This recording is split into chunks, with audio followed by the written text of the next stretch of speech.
Rajasthan government health scheme RGHS, जो कि पूर्ववर्ती गहलोत सरकार ने शुरू की थी, अब वर्तमान सरकार ने उस स्कीम में काट छांट शुरू कर दी है।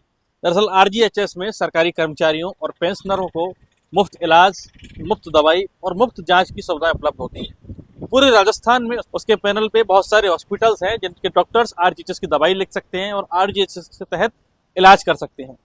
अब कल सरकार ने एक सर्कुलर जारी किया है जिसमें से 51 अस्पतालों को RGHS की सूची से बाहर कर दिया है। माने कि उन 51 अस्पतालों के डॉक्टर अब RGHS की दवाई नहीं लिख सकेंगे।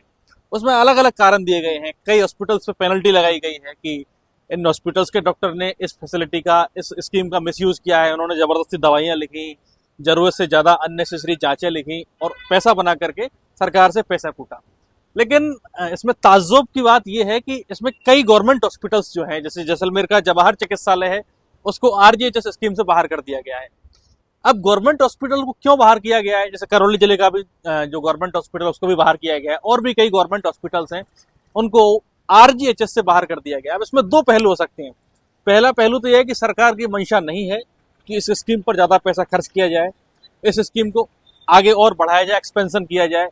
दूसरा कारण ये भी हो सकता है कि इस स्कीम में वाकई में कई लोगों ने गड़बड़ियां की है। जैसे डॉक्टर्स हैं, उन्होंने बाहर मेडिकल वालों से सेटिंग कर ली।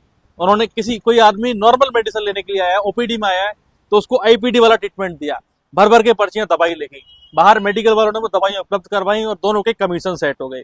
जांचें लिखी, जांचें हॉस्पिटल में ना करके बाहर प्राइवेट लैबों में जांच करवाई। अब कार्ड होल्डर के अकाउंट में जितना अमाउंट होता है 40,000 60,000 रुपए, उसमें से इजीली पैसा कट जाता है और पैसा जो मेडिकल वाले हैं, पैथलैब्स हैं, उनके खाते में आ जाता है। डॉक्टर्स की और उनके बीच में सेटिंग होती है। ये भी एक कारण रहा होगा।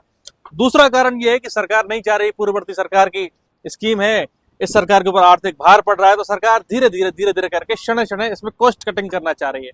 और कॉस्ट कटिंग का एक तरीका यह है कि किसी हॉस्पिटल को, किसी डॉक्टर को आप उस पैनल में ही मत रखो। मान के चलिए जैसलमेर जिले में एक जवाहर चिकित्सालय है और 5-7 डॉक्टर और हैं। अगर किसी भी डॉक्टर को RGHS के तहत दवाई लिखने का ऑप्शन ही नहीं होगा तो पेंशनर्स और सरकारी कर्मचारी कहाँ इलाज कराएंगे?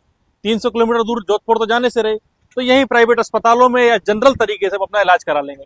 तो ये सरकार की एक सोची समझी साजिश भी हो सकती है कि किस तरह से पूर्ववर्ती सरकार की स्कीम को फेल किया जाए।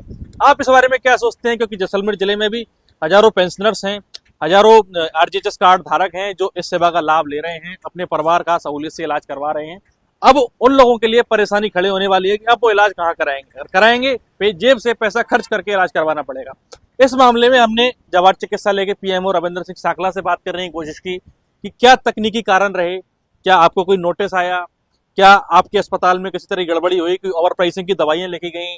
लेकिन उनसे हमारी बात नहीं हो पाई, फोन नहीं उठा। CMHO साहब से भी हमने बात करने की कोशिश की, राजेंद्र पालीवाल जी से, वो अभी BC में थे। खबर बताना जरूरी था इसलिए कर रहे हैं। हम उनका भी पक्ष जानेंगे कि टेक्निकल रूप से क्या कारण रहे कि जो जैसलमेर का जवाहर चिकित्सालय RGHS, जो कि राजस्थान सरकार की बड़ी स्कीम है, उससे बाहर कर दिया गया।